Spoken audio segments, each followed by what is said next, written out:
kernel of homomorphism. Let F be a homomorphism from the group G1 and another group G2.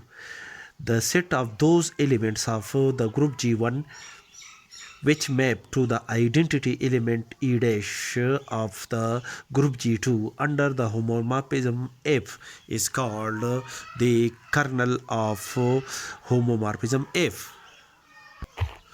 Mathematically, that is, if F is a homomorphism from the group G1 and another group G2, then the set K, which is a subset of the group G1, is called the kernel of homomorphism F.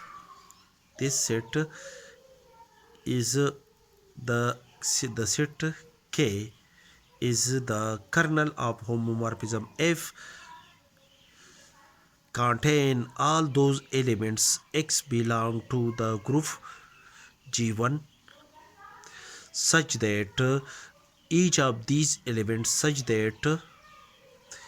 each of the element X belong to the group G1 implies that the image of the element each of the element X belong to G1 under the homomorphism F map to an identity element E dash belong to the group G2.